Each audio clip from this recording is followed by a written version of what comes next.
Hello বন্ধুরা, welcome to our channel. আমাদের চ্যানেলে কিন্তু তোমাদের সবাইকে স্বাগত। দেখো, তোমাদের জন্য কিন্তু খুব গুরুত্বপূর্ণ একটি খবর নিয়ে এসেছি যে কার পাল্লা ভারী হুগলিতে। অবশ্যই প্রথম থেকে লাস্ট অব্দি ভিডিওটা দেখবে। আর যদি কোনো ভিডিওতে ভুলভ্রান্তি হয় অবশ্যই ক্ষমা করে দেবে।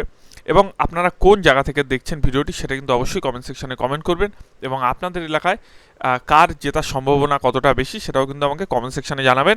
তাহলে আমারও কিন্তু সুবিধা হবে পরের ভিডিওগুলোতে আরও সুন্দর করে ডিসকাস করতে বা বলতে।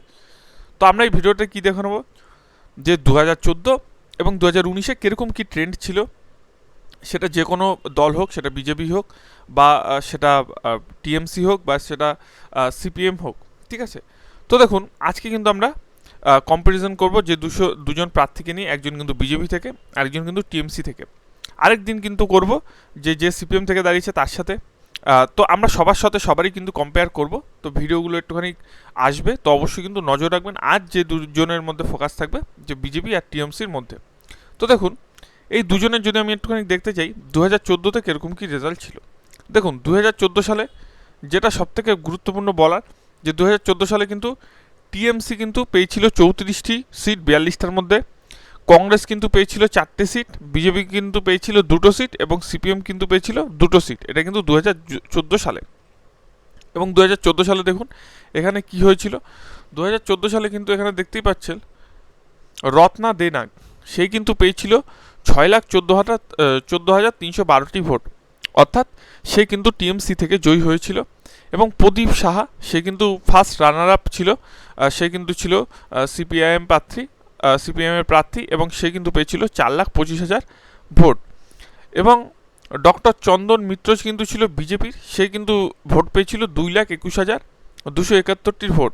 অর্থাৎ ভোট পার্সেন্টেজ যদি আমরা দেখি, যে টিএমসি কিন্তু ভোট পার্সেন্টেজ ছিল 45.54, সিপিএমের কিন্তু ছিল 31.52 এবং বিজেপির কিন্তু ছিল 16.40%। এবং প্রীতম ঘোষ, অর্থাৎ যে কিন্তু দাঁড়িয়েছিল কংগ্রেস থেকে, তার কিন্তু 42,226টি ভোট এবং ভোট পার্সেন্টেজ কিন্তু 3.13।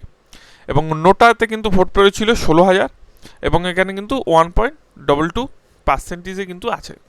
তো আমরা দেখলাম 2014 সালে মোটামুটি কী হয়েছিল এবং 2014 সালে যেরকম ট্রেন্ড ছিল সেই ট্রেন্ডে কিন্তু টিএমসি জয়ী হয়েছিল এবং অনেকগুলো সিট কিন্তু পেয়েছিল। দেখুন, 34টা কিন্তু পেয়েছিল 42টার মধ্যে। আমরা তো এটুকু দেখলাম। এবার আমরা কিন্তু একটু 2019-এ চলে যাব।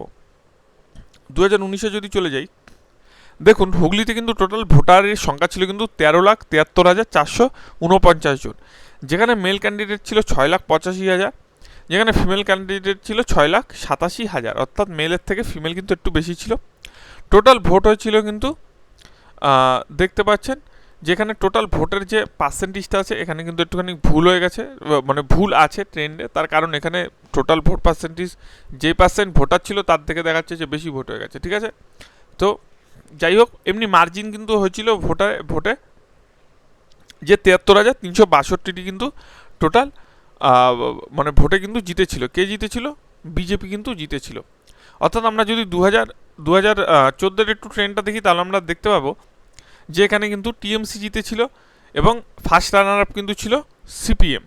কিন্তু আমরা যদি 2019টাই আবার চলে আসি, সেখানে দেখা যাবে যে সিপিএম কিন্তু একদম ভোট পার্সেন্টেজ কমে গেছে, ঠিক আছে, একদম 8.4 হয়ে গেছে। সেখানে কিন্তু টিএমসি কিছুটা নিজের ভোট পার্সেন্টেজ কিন্তু অনেকটাই ধরে রেখেছে এবং বিজেপি কিন্তু তার থেকেও বেশি হয়ে গেছে, অর্থাৎ 46.5% কিন্তু ভোট, অর্থাৎ 73,000 মার্জিনে কিন্তু জিতে গেছিল লকেট চ্যাটার্জি, ঠিক আছে। তো দেখুন 2019-এ যেটা হয়েছিল সেটা কিন্তু লকেট চ্যাটার্জি পেয়েছিল কিন্তু 6,71,448টি ভোট, ভোট পার্সেন্টেজ কিন্তু 46.06%। এবং ডক্টর রত্না দেনাগ কিন্তু পেয়েছিল 5,98,086টি ভোট, কিন্তু ভোট পার্সেন্টেজ কিন্তু 41.3। এবং প্রদীপ সাহা, যে কিনা সিপিএম প্রার্থী দাঁড়িয়েছিল 1,21,588টি ভোটে, ভোট পার্সেন্টেজ ছিল কিন্তু 8.34। এবং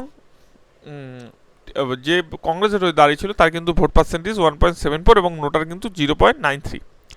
তো এখানে আবার দেখুন রেজাল্টটা দেখুন, 2019-এ কিন্তু অনেকটাই কিন্তু কমে গেছিল টিএমসির কিন্তু যে রেজাল্টের যারা মানে দাঁড়িয়েছিল 22টি হয়ে গেছিলো এবং বিজেপির কিন্তু অনেক বেড়ে গেছিলো, 2টো থেকে কিন্তু 18টি হয়ে গেছিলো। এবং কংগ্রেসেরও কিন্তু একটুখানি কমেছে, কংগ্রেসের কিন্তু 2টো এসছে এবং সিপিএম কিন্তু সেখানে কিন্তু 0 ছিল। তো যাই হোক, আমরা কিন্তু এই রেজাল্টটা দেখলাম। তবে এই বছর কি হতে পারে দেখুন, এই বছর এমন দুজন ক্যান্ডিডেটকে এখানে দাঁড়ানো হয়েছে, মানে দাঁড় করানো হয়েছে, ঠিক আছে। আমরা দেখতে পাচ্ছি যে এখানে কিন্তু যে লকেট চ্যাটার্জি দাঁড়িয়েছে এবং রচনা ব্যানার্জি দাঁড়িয়েছে, সেখানে কিন্তু একটুখানি আমরা দেখে নেব যে কার পাল্লাটা ভারী। দেখুন, দুজনের মধ্যে একজনের হুগলিতে কিন্তু আগের বছর জিতেছিল, এবং হুগলিতে কিন্তু সে জেতার ফলে তার যে সাংগঠনিক, সবসময় মনে রাখবে যে যেই মানে লোকসভায় যেতে বা বিধানসভায় যেতে, তখন যেটা তার থাকে তার কিন্তু সাংগঠনিকটা ভালো থাকে, অর্থাৎ তার কিন্তু সংগঠনটা ভালো থাকে। এবং সেই ক্ষেত্রে কিন্তু রচনা ব্যানার্জি একদমই নতুন ভোট ক্ষেত্রে, এবং তার কিন্তু একটুখানি হালকা অসুবিধা হলেও হতে পারে। কিন্তু এখানে যতদূর সম্ভব, ঠিক আছে, আমরা জাস্ট এটুকুই জানবো যে কার পাল্লাটা ভারী, এবং আসল রেজাল্ট জানতে কিন্তু আমরা আপনাদের সেই 4 তারিখের নজর রাখতে হবে। তো আমরা যেটুকু বলছি যে সম্ভাব্য কার পাল্লাটা ভারী হতে পারে, তো এখানে কিন্তু সম্ভাব্য যার পাল্লা ভারী হতে পারে সেটা কিন্তু লকেট চ্যাটার্জি, অর্থাৎ লকেট চ্যাটার্জি কিন্তু এখানে কিন্তু জিততে পারে। কিন্তু তা সত্ত্বেও কিন্তু এখানে একটা জিনিস থেকে যাচ্ছে যে রচনা ব্যানার্জি কিন্তু একটি টিভি শো করে, এবং বিগ টিভি শো, যেটা কিন্তু মহিলাদের নিয়েই সংগঠিত হয়, সেখানেও কিন্তু তার পার্সেন্টেজটা কিছুটা একটু বেশি থাকবে, ঠিক আছে। তারও কিন্তু যেহেতু মুখ চেনা আছে তারও, তো সেহেতু কিন্তু যে কোনো মুহূর্তে যে কোনো সিচুয়েশন চেঞ্জ হতে পারে ভোটে, এটা কিন্তু আপনারা সবসময় জানেন যারা মানে দর্শকরা দেখছেন, এবং তাহলেও কিন্তু এখানে কিন্তু লকেট চ্যাটার্জির একটু পার্সেন্টেজ বেশি থাকবে। যাই হোক, ভিডিওটি কেমন লাগলো জানাবেন, আপনাদের কোনো মতামত থাকলে কমেন্ট সেকশনে কমেন্ট লিখবেন, কেমন লাগলো ভিডিওটি সেটাও জানাবেন, ভালো লাগলে কিন্তু চ্যানেলটি সাবস্ক্রাইব করবেন। ধন্যবাদ।